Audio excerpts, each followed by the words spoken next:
Bonjour, I'm Gonorrhea.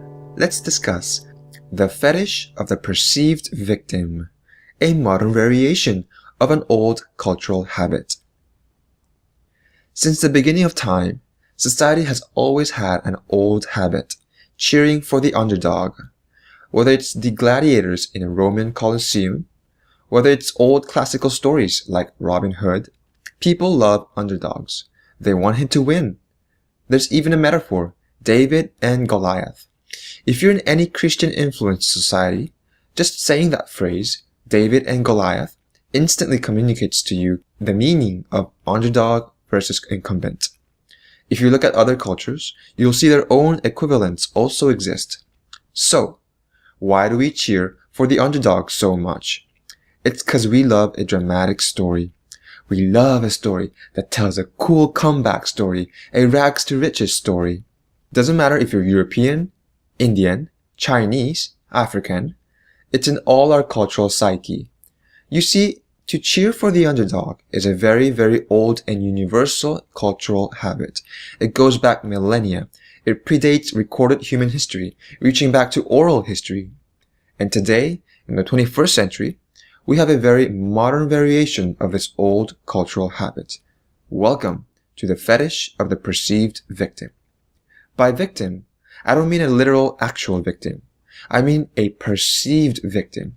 A victim that may or may not necessarily be a victim in reality, but thanks to the way the story is framed, is culturally perceived to be an innocent target of bad people.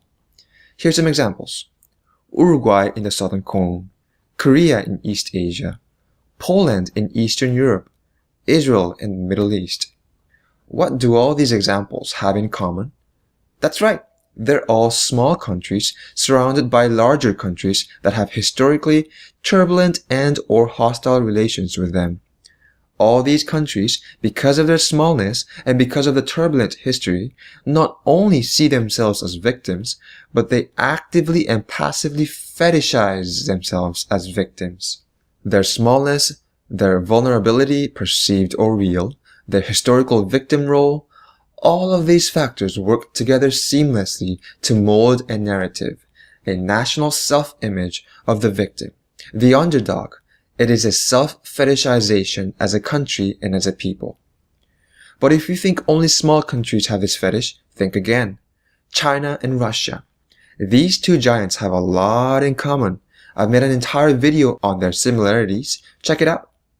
They are huge, they are powerful, and they outnumber all of their neighbors combined. And yet, they see themselves as historical victims. How can that be? It's easy. They've developed a fetish of a self-image as victims. Victims of Western imperialism. Victims of foreign invasion. And now under Putin and Xi Jinping, victims of Western values. Hard to believe, but it's true.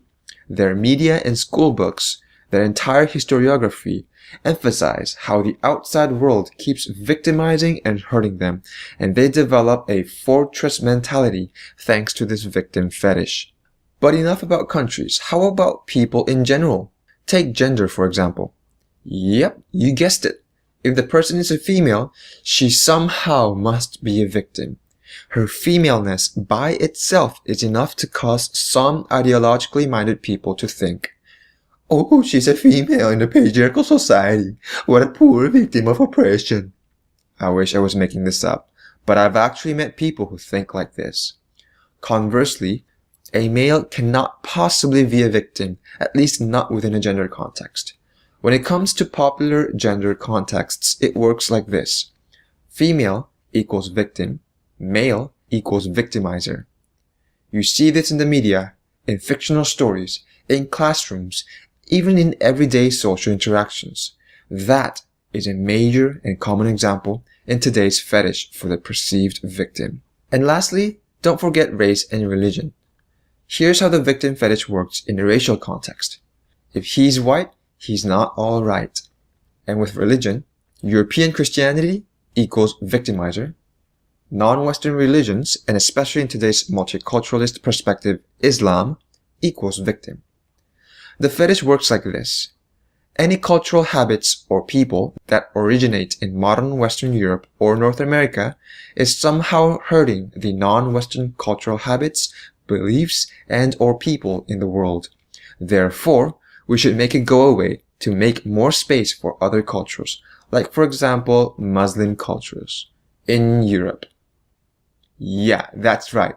Let's deprecate European cultural habits and make way for non-European habits in Europe. And at the same time, let's leave non-European cultures as is without morally imposing values that are foreign to them as we do in Europe. Totally no double standards here, guys. Are there other examples of the victim fetish that I missed? Let me know in the comments. I have no doubts you have examples you've encountered in your own observations. Let me know if you have any feedback on the video. I read all your comments. If you like what you see, subscribe and give me a like so I know.